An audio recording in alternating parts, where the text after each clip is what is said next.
Assalamualaikum warahmatullahi wabarakatuh. Dengan nama Allah yang Maha Pemurah lagi Maha Mengasihani. Alhamdulillah, kita bertemu menerusi Al-Hidayah.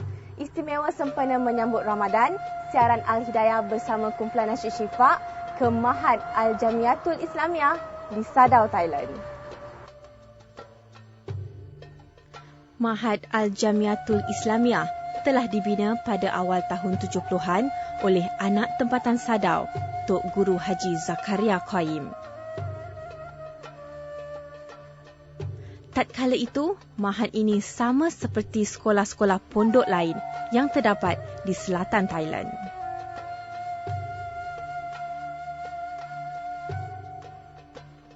Pengasas tu ialah ayah saya panggil Tok Guru, nama dia Tok Guru Haji Zakaria Qayyim. Dia mengasaskan pondok ni sejak saya ingat dalam 40 tahun lebih. Tapi masa yang betul-betul saya tak ingat.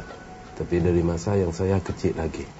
Dia ni habis mengaji di Petani, lepas tu pergi ngaji di Makkah.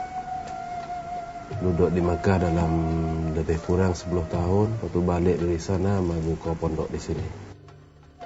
Mahat ini dikenali dengan bahasa Siam sebagai Sangkom Islam Witaya.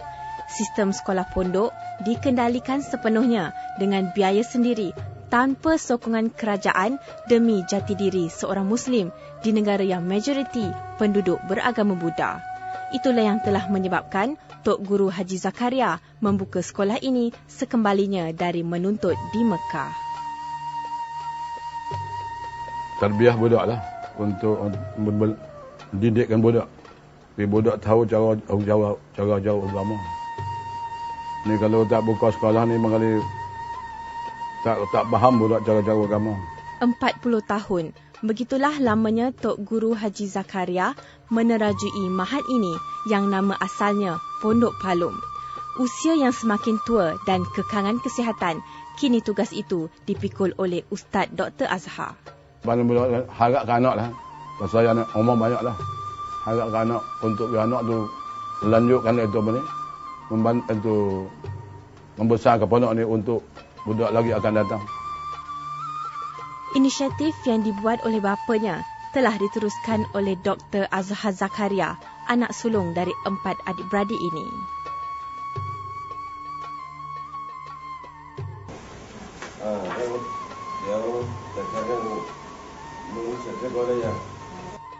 Setelah menamatkan pengajian dalam Dr. Falsafah dari Universiti di India, beliau merasakan sekolah pondok ini perlu ditukarkan konsepnya. Dunia tanpa sempadan hari ini membuatkan Dr. Azhar turut serta membuat perubahan pembelajaran demi kejayaan anak-anak didiknya. Saya ni, alhamdulillah saya ada peluang. Kalau kira orang kampung di sini, saya ada peluang banyak. Saya ada peluang pergi belajar di luar negeri. Adik saya, keluarga saya, alhamdulillah boleh mengaji semua. Tapi kalau kita balik ngaji habis, balik kita bila balik tak tolong masyarakat Islam. Tak boleh juga. Dalam tahun 98, saya pun habis belajar, saya balik. Saya pun dok bincang dengan dia lah macam mana semenjak 10 tahun sampai sekarang pikiran orang awam pun dah fikir. Jadi mereka nak ngaji dua-dua, bukan ngaji agama saya. Mereka nak ngaji akademik saya sama. Jadi tujuan mereka pun untuk kerja dalam masa hidup. Pak agama pun dia nak tahu juga. Sebab itu yang penting orang Islam semua kena tahu tentang agama.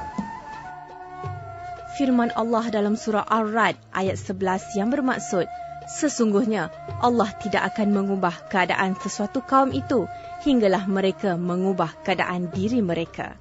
Tahun 1998 telah mencatat sejarah besar pada sekolah ini apabila bangunan-bangunan konkrit dibina menggantikan bangunan kayu yang kian uzur. Pada mulanya, sekolah ini hanya menawarkan kelas untuk pelajar sekolah menengah sahaja, namun masyarakat sekeliling meminta untuk dimulakan dari tadika lagi. Lepas buka sekolah menengah, baru buka pula sekolah rendah. Jadi dalam sekolah ni makna ada mula dari umur 3 tahun tadika. Lepas tu masuk sekolah rendah umur dalam 6 tahun. 12 tahun masuk sekolah menengah. Jadi boleh mengajar di sini terus. Makna kita berharap kalau budak duk belajar di sini dari awal sampai habis sekolah menengah, mana budak duduk dengan kita sampai 12 tahun, sampai 15 tahun. Jadi kalau orang yang ngaji sungguh-sungguh, mana bila dia habis dari sekolah sini, mana dia pergi masuk universiti mana pun tak apa dah. Sebab agama pun dah penuh dalam masa 12 tahun tu agama sudah penuh, dia pergi duduk di mana pun tak apa. Sebab suasana di Thailand dia berlain di Malaysia. Sehingga ke hari ini masih terdapat pembinaan di beberapa bahagian sekolah pondok ini selari dengan kehendak dunia moden. Walau bagaimanapun, bantuan kewangan masih diperlukan demi merealisasikan sekolah pondok moden yang terbaik. Pihak sekolah kena usaha juga lah. Usaha macam mana? Tak dapat duit, dapat dari sumbangan orang pun ada. Lepas tu ada sikit dari juran, tapi tak banyak mana sebab sini juran pun bukan kutip banyak. Tapi Alhamdulillah, saya berusaha juga, usaha. Tapi duit mai dari mana sampai boleh buat bangunan, 2-3 bangunan. Ini wallahualam, Allah yang tahu. Jadi kita ni tak ada kuasa di situ, tapi kita usaha saya. Tapi saya yakin kalau kita buat dengan ikhlas, buat apa dengan ikhlas dengan Allah sungguh, insya-Allah Allah tolong. Terima kasih kerana terus bersama kami dalam Al-Hidayah. Kami masih lagi bersiaran dari Sadao, Thailand. Jadi apa kata kita terus saja ke Mahad Al-Jamiatul Islamiyah melihat aktiviti anak-anak di sana. Kita saksikan. Al-Quran adalah kitab suci yang merupakan sumber rujukan utama menjadi petunjuk untuk kehidupan manusia. Al-Quran diturunkan sebagai satu rahmat yang dapat dirasa dan dikecapi oleh penghuni alam semesta. Ibnu Mas'ud menasihati, bacalah Al-Quran atau dengarlah baik-baik orang yang membacanya.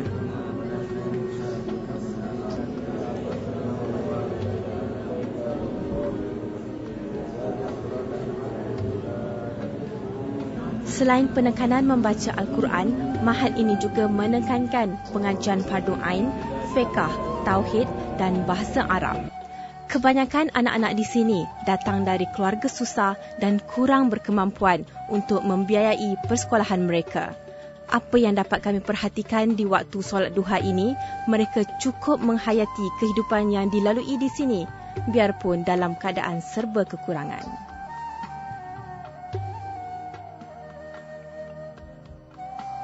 Walaupun saya ada uruskan di sini, tapi saya ada ingat sekolah ni bukan saya punya. Masyarakat di sini punya semua. Ya, kalau kira dalam masa 12 tahun ni letih. Waktu cari duit buat bangunan ni dulu. Saya ingat dalam 40 bilik ni, saya ingat dalam masa 4 sampai 5 tahun kira boleh pakai. Dalam masa 4 sampai 5 tahun saya ingat budak tak penuh lagi. Tapi bila saya buka dalam 2 tahun sudah penuh. Ni saya duk fikir masa depan ni kalau budak masuk macam 2-3 tahun lepas, saya tak tahu nak bawa budak pergi duduk di mana. Memandangkan sekolah ini tidak mempunyai pendapatan tetap dalam membiayai lebih 1,000 para pelajarnya, Dr. Azhar mempunyai beberapa inisiatif untuk menjana ekonomi sekolah, antaranya mengumpul barang kitar semula untuk jualan. Sekarang ni saya dah buat satu projek. Jadi projek recycle plastik. Saya dah buat kilang di tepi sekolah. Dah buat. Itu saya ingat kita ada untung 2. Satunya budak yang susah yang belajar di sini. Ada budak yatim pun ada. Ada budak yang susah walaupun tak yatim tapi ada banyak juga orang susah. Nah, dia boleh kerja di sini sambil belajar. Walaupun dapat sedikit tapi alhamdulillah cukup pada makan dalam masa mengaji. Lepas satu lagi, untung itu jadi pendapat bagi sekolah juga. Pendapatan bagi sekolah jadi duit yang dapat dari sini boleh tolong sekolah masa depan lagi.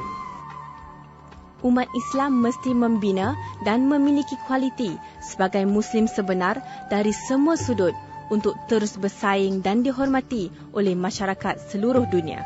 Itulah yang amat diharapkan oleh pengetua Mahat ini. Apatah lagi, selatan Thailand kerap dikaitkan dengan keganasan menyebabkan beliau sentiasa mendoakan para pelajarnya dapat mencapai tahap kualiti seorang Muslim yang baik. Di sini kita ni kalau orang Muslim kira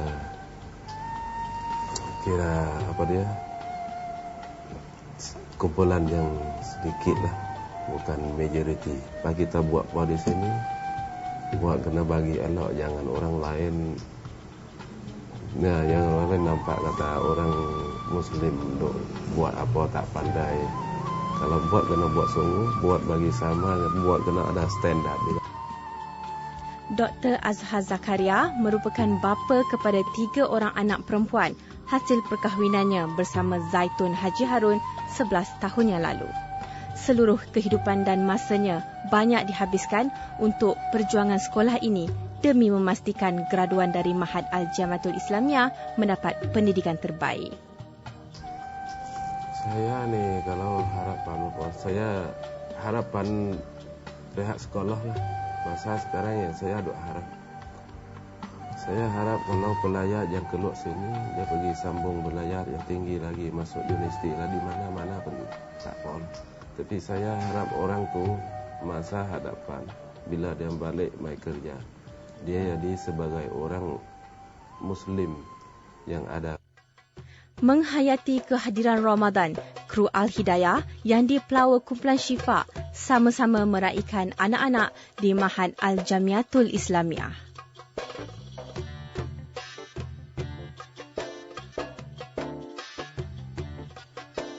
Ketibaan kami di sekolah pondok ini menghampiri waktu maghrib, disambut mesra oleh pengetua bersama ahli keluarga, juga anak-anak sekolah pondok moden itu. Syifa merupakan sebuah kumpulan nasyid yang telah ditubuhkan pada tahun 2003. Kumpulan yang dianggotai oleh 7 orang ini telah menghasilkan 2 album dan terbaru berjudul Seri Hati terbitan Hijaz Records Nyan Berhad.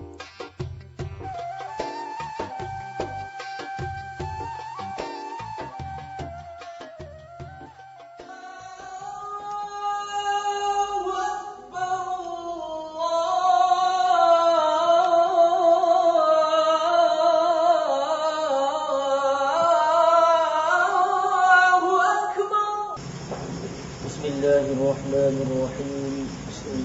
Allahumma laka tanna wa bika amanna wa ala rizqika aftarna bi rahmatika ya arhamar rahimin.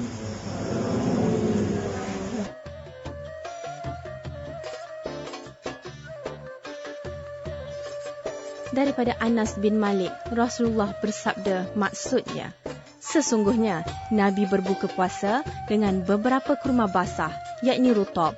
Sekiranya tidak ada kurma basah, baginda berbuka dengan beberapa tamar, yakni kurma kering. Jika tidak ada tamar, baginda meneguk seteguk air. Hadis riwayat Abu Daud. Walaupun hanya menjamah tamar dan air, namun kegembiraan jelas terpancar di wajah masing-masing.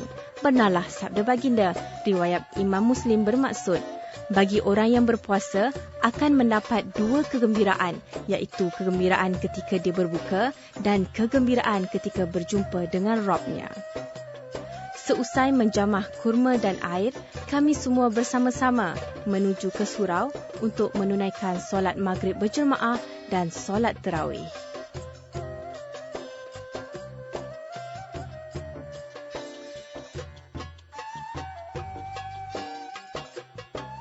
Allahumma salli ala Sayyidina Muhammad sallallahu wasallam alaihi. Allahumma salli ala Sayyidina Muhammad wa ala ali Sayyidina Muhammad sallallahu wasallam alaihi. Allahumma salli ala Sayyidina Muhammad wa ala ali Sayyidina wa nabiyyina wa habibina wa syafi'ina wa dhukrina wa anta maulana Muhammad sallallahu alaihi. Mengerjakan sembahyang tarawih adalah sunat muakkad, yakni sunat yang sangat dituntut bagi dikerjakan oleh orang lelaki Islam dan perempuan pada tiap-tiap malam bulan Ramadan, sama ada secara berseorangan atau berjemaah. Sembahyang tarawih lebih afdal dikerjakan secara berjemaah di masjid sebagaimana yang telah dilakukan oleh baginda Rasulullah. Solat tarawih malam itu diimamkan sendiri oleh Tok Guru Haji Zakaria Qayyim. Menurut Imam Al-Ghazali dalam buku Rahsia-Rahsia Solat, walaupun solat tarawih boleh dilaksanakan secara bersendirian tanpa berjemaah, solat tarawih yang dilakukan secara berjemaah lebih afdal. Sebelum meninggalkan Mahan Al-Jamiatul Islamiyah malam itu, kami sempat memberi cenderahati kepada Tok Guru Haji Zakaria dan Dr. Azhar sebagai tanda kenang-kenangan dari kumpulan Syifa dan juga dari Al-Hidayah. Semoga program seumpama ini diteruskan bagi mengeratkan silaturahim dan perhubungan dakwah serantau, insya-Allah. Alhamdulillah, Al-Hidayah sampai ke penghujungnya. Moga sama-sama dapat kita manfaatkan segala ilmu yang diperoleh sepanjang siaran Al-Hidayah hari ini. Seperti biasa, kepada penonton yang mempunyai suaran cadangan ataupun komen, email kepada kami di alhidayah@tv3.com.my. Salam hikmah daripada saya, Nazrah Nur Rahmat dan kru penerbitan Al-Hidayah dari Sadao, Thailand. InsyaAllah kita jumpa lagi pada temu janji akan datang. Jangan lupa ya, tambah ilmu, tambah amal. Ma'assalamah.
Allah beri kemewahan, Allah ambil kenikmatan.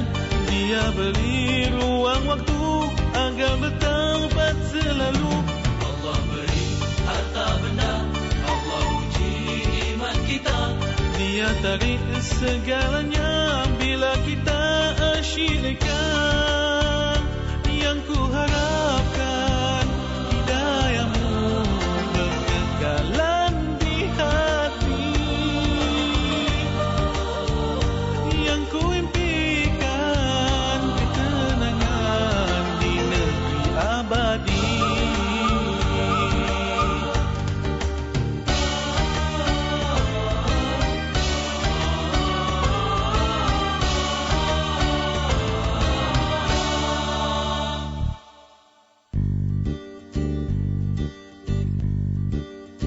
Luasnya rahmatmu, luasnya nikmatmu, tiada batas dan jua penghujungnya. Limpahan kasihmu yang datang bertamu, tiada mampu untuk membalasnya. Seandainya